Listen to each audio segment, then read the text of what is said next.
Item ಯಾವುದೇ ಇರಲಿ try ಮಾಡಿ ಆಚಿ ಚಿಕನ್ ಮಸಾಲಾ. ಆಚಿ ಚಿಕನ್ ಮಸಾಲಾ. ಹೋಗಿದ್ದು ಹರ್ನಿಯಾ ಆಪರೇಷನ್ಗೆ, ಮಾಡಿದ್ದು ಬೇರೆನೆ ಆಪರೇಷನ್. ವಿದ್ಯಾರ್ಥಿಯ ಆಪರೇಷನ್ ವೇಳೆ ವೈದ್ಯರು ಮಹಾ ಎಡವಟ್ಟು ಮಾಡಿರುವಂತಹ ಘಟನೆ ನಡೆದಿದೆ. ಹಾವೇರಿಯಲ್ಲಿ ಆಪರೇಷನ್ ಬಳಿಕ ಬಾಲಕನೊಬ್ಬ ಕೋಮಾಗೆ ಜಾರಿದ್ದಾನೆ.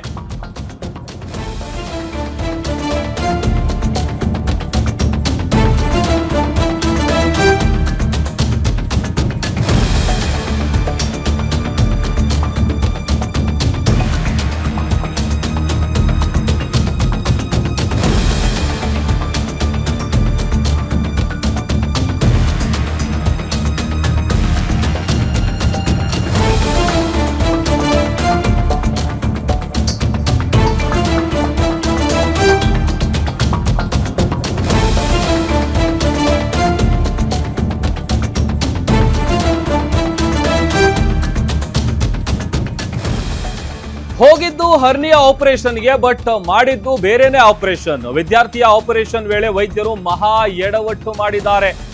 ಹಾವೇರಿಯಲ್ಲಿ ಆಪರೇಷನ್ ಬಳಿಕ ಬಾಲಕನೊಬ್ಬ ಕೋಮಾಗೆ ಜಾರಿರುವಂತಹ ಘಟನೆ ನಡೆದಿದೆ. ಕೋಮಾದಲ್ಲಿರುವ ರಟ್ಟಿಹಳ್ಳಿ ಪಟ್ಟಣದ 7 ವರ್ಷದ ಬಾಲಕ ಹರ್ನಿಯಾ ಚಿಕಿತ್ಸೆಗೆ ಅಂತ 7 ವರ್ಷದ ಹುಡುಗ ಚಾಂದಾಪೀರ್ ದೊಡ್ಡಮನಿ ಅಂತ ಆತನ ಹೆಸರು. ಈತ ಅಡ್ಮಿಟ್ ಆಗಿರ್ತಾನೆ ಆಪರೇಷನ್ಗೆ ಅಂತೇಳಿ. ಹರ್ನಿಯಾ ಆಪರೇಷನ್ಗೆ 1ನೇ ತರಗತಿಯಲ್ಲಿ ಓದ್ತಾ ಇದ್ದಂತ ಬಾಲಕ ಈಗ ಕೋಮಾ ಸ್ಥಿತಿಗೆ ಜಾರಿದ್ದಾನೆ. ಮಗನ ಕೋಮಾ ಸ್ಥಿತಿಗೆ ವೈದ್ಯರ ನಿರ್ಲಕ್ಷ್ಯವೇ ಕಾರಣ ಅಂತ ಪೋಷಕರು ಆರೋಪ ಮಾಡ್ತಾ ಇದ್ದಾರೆ. ಹಾವೇರಿ ಜಿಲ್ಲಾಸ್ಪತ್ರೆಯ ಮುಂಭಾಗ ಬಾಲಕನ ಫೋಟೋ ಹಿಡಿದು ಪ್ರೊಟೆಸ್ಟ್ ಅನ್ನ ಮಾಡ್ತಾ ಇದ್ದಾರೆ. ನಿರ್ಲಕ್ಷ್ಯ ತೋರಿದ ವೈದ್ಯರ ವಿರುದ್ಧ ಕಠಿಣ ಕ್ರಮ ಜರುಗಿಸಬೇಕು ಅಂತೇಳಿ ಆಗ್ರಹ ಮಾಡ್ತಾ ಇದ್ದಾರೆ. ಕೋಮಾದಲ್ಲಿರುವ ಬಾಲಕನಿಗೆ ಹುಬ್ಬಳ್ಳಿಯ ಖಾಸಗಿ ಆಸ್ಪತ್ರೆಯಲ್ಲಿ ಸದ್ಯ ಚಿಕಿತ್ಸೆಯನ್ನ ಕೊಡಿಸಲಾಗ್ತಾ ಇದೆ. ಬಾಲಕನ ಚಿಕಿತ್ಸೆಗಾಗಿ ಈಗಾಗಲೇ ಸುಮಾರು 3-4 ಲಕ್ಷ ರೂಪಾಯಿ ಖರ್ಚು ಮಾಡಿದ್ದಾರೆ. ಆಸ್ಪತ್ರೆಯ ವೆಚ್ಚ ಭರಿಸೋಕೆ ಆಗದೆ ಹುಬ್ಬಳ್ಳಿಯ ಕಿಮ್ಸ್ಗೆ ಪೋಷಕರು ಶಿಫ್ಟ್ ಮಾಡಿದ್ದಾರೆ. ಹೀಗಾಗಿ ನಮಗೆ ನ್ಯಾಯ ಕೊಡಿಸಿ ಅಂತ ಮನವಿ ಮಾಡಿದ್ರು ಕೂಡ ಅಧಿಕಾರಿಗಳು ಕ್ಯಾರೆ ಅಂತಿಲ್ಲ.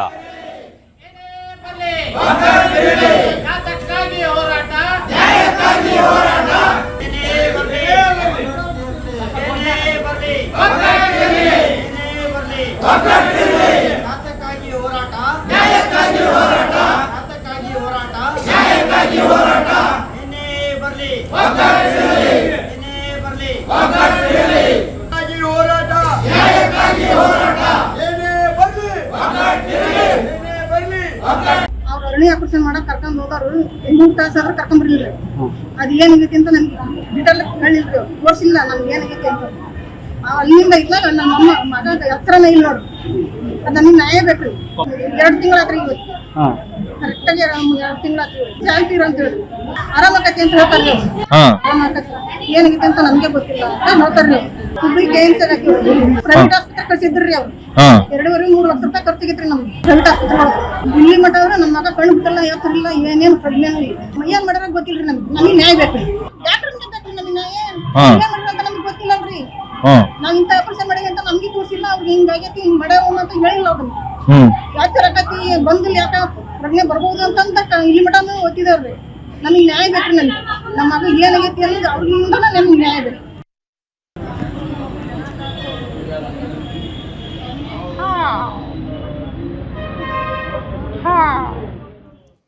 ರಮೇಶ್ ನಮ್ಮ ಪ್ರತಿನಿಧಿ ಹೆಚ್ಚಿನ ಡೀಟೇಲ್ಸ್ ಅನ್ನ ಕೊಡ್ತಾರೆ. ರಮೇಶ್, ಆತ ಯಾವಾಗ ಅಡ್ಮಿಟ್ ಆಗಿದ್ದ, ಜೊತೆಗೆ ಆಪರೇಷನ್ ನಡೆದಿದ್ದ ಯಾವಾಗ, ವೈದ್ಯರು ಏನ್ ಹೇಳ್ತಾರೆ, ಏನಿದೆ ಡೀಟೇಲ್ಸ್?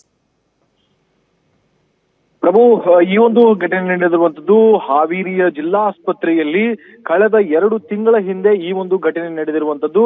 ಅಂದ್ರೆ 2 ತಿಂಗಳಿನಿಂದಲೂ ಕೂಡ ಸಂಬಂಧಪಟ್ಟಂತಹ ಜನಪ್ರತಿನಿಧಿಗಳ ಹತ್ರ ಆಗಿರ್ಬೋದು, ಅಥವಾ ಅಧಿಕಾರಿಗಳ ಹತ್ರ ಆಗಿರ್ಬೋದು, ವೈದ್ಯ ಸಿಬ್ಬಂದಿಗಳ ಹತ್ರ ಆಗಿರ್ಬೋದು, ಇವರು ನಮಗೆ ಈ ರೀತಿಯಾಗಿರ್ತಕ್ಕಂತ ಒಂದು ಸಮಸ್ಯೆ ಆಗಿದೆ, ನಮಗೆ ದಯವಿಟ್ಟು ನ್ಯಾಯವನ್ನು ಕೊಡಿಸಿ ಅನ್ನುವಂಥದ್ದನ್ನ ಅಧಿಕಾರಿಗಳಿಗೆ ತಿಳಿಸಿದ್ರು ಕೂಡ ಅವರನ್ನ ಕೇರ್ ಮಾಡ್ತಾ ಇಲ್ಲ ಅನ್ನುವಂಥದ್ದನ್ನ ಈಗ ಆರೋಪಿಸಿ ಈಗ ಜಿಲ್ಲಾಸ್ಪತ್ರೆಯ ಮುಂಭಾಗ ಏನು ರಟ್ಟಿಹಳ್ಳಿ ನಿವಾಸಿಯಾಗಿರುವಂತಹ ಚಾಂದ್ಪೀರ್ ದೊಡ್ಡಮನಿ ಅನ್ನುವಂತಹ 7 ವರ್ಷದ ಬಾಲಕನ ತಂದೆ ತಾಯಿಗಳು, ಸಂಬಂಧಿಕರು ಮತ್ತು ಆ ಊರಿನ ಜನರು ಕೂಡ ಈಗಾಗಲೇ ಬಂದು ಪ್ರತಿಭಟನೆಯನ್ನ ಮಾಡ್ತಾ ಇದ್ದಾರೆ. ಕೈಯಲ್ಲಿ ಪೋಸ್ಟರ್ ಅನ್ನ ಹಿಡಿದು ಈ ಒಂದು ಬಾಲಕನ ಕೋಮಾಗೆ ಹೋಗಿರುವಂತಹ ಬಾಲಕನಿಗೆ ನ್ಯಾಯ ಸಿಗಬೇಕು, ದಾಖಲಾಗಿದ್ದು ಹರ್ನಿಯಾ ಆಪರೇಷನ್ ಅನ್ನುವಂತಹ ಸಮಸ್ಯೆ ಈ ಬಾಲಕನಿಗೆ ಆಗಿರುವಂತದ್ದು, ಹೀಗಾಗಿ ಆಪರೇಷನ್ ಮಾಡಬೇಕು ಅನ್ನುವಂಥದ್ದು ಹರ್ನಿಯಾ ಆಪರೇಷನ್. ಆದ್ರೆ ಈ ಒಂದು ಆಪರೇಷನ್ ಈಗಾಗಲೇ ಫೇಲ್ ಆಗಿದೆ ಅನ್ನುವಂಥದ್ದನ್ನ ಈಗಾಗಲೇ ವೈದ್ಯರು ಮೇಲ್ನೋಟಕ್ಕೆ ತಿಳಿಸಿರುವಂತದ್ದು. ಹೀಗಾಗಿ ಕೋಮಾಕ್ಕೆ ತೆರಳಿರುವಂತಹ ಬಾಲಕನ ಸಂಬಂಧಿಕರು ಆರೋಪವನ್ನ ಮಾಡ್ತಾ ಇದ್ದಾರೆ. ಹಾವೇರಿಯ ಚಿಕಿತ್ಸೆ ನೀಡಿರ್ತಕ್ಕಂಥ ಸರ್ಕಾರಿ ವೈದ್ಯರ ಮೇಲೆ ಏನು ಅಂತಂದ್ರೆ, ನಮ್ಮ ಒಂದು ಬಾಲಕನ ಈ ಸ್ಥಿತಿಗೆ ವೈದ್ಯರ ನಿರ್ಲಕ್ಷ್ಯವೇ ಕಾರಣ. ಸರಿಯಾಗಿ ಚಿಕಿತ್ಸೆ ಕೊಟ್ಟು ಆಪರೇಷನ್ ಅನ್ನ ಮಾಡಿದ್ರೆ ಖಂಡಿತ ನಮ್ಮ ಬಾಲಕ ಈ ಸ್ಥಿತಿಗೆ ಬರ್ತಾ ಇರಲಿಲ್ಲ ಅನ್ನುವಂಥದ್ದನ್ನ ಈಗಾಗಲೇ ಅವರು ನಮ್ಮ ಗ್ಯಾರಂಟಿ ನ್ಯೂಸ್ಗೆ ಹೇಳಿರುವಂತದ್ದು. ಜೊತೆಗೆ ಸಂಬಂಧಪಟ್ಟಂತ ಅಧಿಕಾರಿಗಳು ಏನಂತ ಕೂಡಲೇ ಎಚ್ಚೆತ್ತುಕೊಂಡು ತಪ್ಪು ಮಾಡಿದಂತಹ ವೈದ್ಯರು ಏನಿದ್ದಾರೆ, ಜೊತೆಗೆ ಸಿಬ್ಬಂದಿ ಏನಿದ್ದಾರೆ, ಅವರು ಸಸ್ಪೆಂಡ್ ಆಗ್ಬೇಕು, ಅವರ ವಿರುದ್ಧ ಕ್ರಮವನ್ನ ಆಗ್ಬೇಕು ಅನ್ನುವಂಥದ್ದನ್ನು ಕೂಡ ಈಗಾಗಲೇ ಒತ್ತಾಯ ಮಾಡಿರುವಂತದ್ದು. ಜೊತೆಗೆ ಏನಂತಂದ್ರೆ, ನಾವು ಈಗಾಗಲೇ ಸುಮಾರು 3-4 ಲಕ್ಷ ರೂಪಾಯಿ ಚಿಕಿತ್ಸೆಗೆ ಬೇರೆ ಬೇರೆ ಖಾಸಗಿ ಆಸ್ಪತ್ರೆಯಲ್ಲೂ ಕೂಡ ನಾವು ಈಗಾಗಲೇ ಭರಿಸಿದ್ದೇವೆ. ಹೀಗಾಗಿ ನಮ್ಮ ಹತ್ರ ದುಡ್ಡು ಇಲ್ಲದ ಕಾರಣ ಹುಬ್ಬಳ್ಳಿ ಕಿಮ್ಸ್ಗೆ, ಸರ್ಕಾರಿ ಕಿಮ್ಸ್ಗೆ ಈಗಾಗಲೇ ದಾಖಲು ಮಾಡಿದ್ದೇವೆ. ನಮ್ಮ ಬಾಲಕ ಈಗ ಕೋಮಾ ಸ್ಥಿತಿಯಲ್ಲಿದ್ದಾನೆ, ಬದುಕ್ತಾನೋ ಇಲ್ಲೋ ಅನ್ನೋ ನಂಬಿಕೆನೂ ಕೂಡ ಇಲ್ಲ. ಯಾರು ಕೂಡ ನಮ್ಮ ಬಾಲಕನ ಈ ಸ್ಥಿತಿಗೆ ಏನು ಕಾರಣ, ನಿಗದಿತ ಕಾರಣ ಅನ್ನುವಂಥದ್ದನ್ನ ಹೇಳ್ತಾ ಇಲ್ಲ. ಹೀಗಾಗಿ ನಮ್ಮ ಏನು ಸಮಸ್ಯೆ ಏನಾಗಿದೆ ಇದಕ್ಕೆ ಸ್ಪಂದಿಸಬೇಕು, ನಮಗೆ ನ್ಯಾಯ ಬೇಕು ಅನ್ನುವಂಥದ್ದನ್ನ ಈಗ ಮಾಧ್ಯಮಗಳ ಮುಂದೆ ಹೇಳಿಕೆ ನೀಡಿರುವಂತದ್ದು. ಜೊತೆಗೆ ಇದಕ್ಕೆ ಸ್ಪಂದಿಸದೆ ಹೋದ್ರೆ ನಾವು ಮುಂದೆ ಉಗ್ರವಾದ ಹೋರಾಟವನ್ನು ನಾವು ಮಾಡ್ತೀವಿ ಅನ್ನುವಂಥದ್ದನ್ನ ಈಗಾಗಲೇ ತಿಳಿಸಿದ್ದಾರೆ. ಪ್ರಭು. ಓಕೆ, ಥ್ಯಾಂಕ್ ಯು ರಮೇಶ್ ನಿಮ್ಮೆಲ್ಲ ಡೀಟೇಲ್ಸ್ಗಾಗಿ.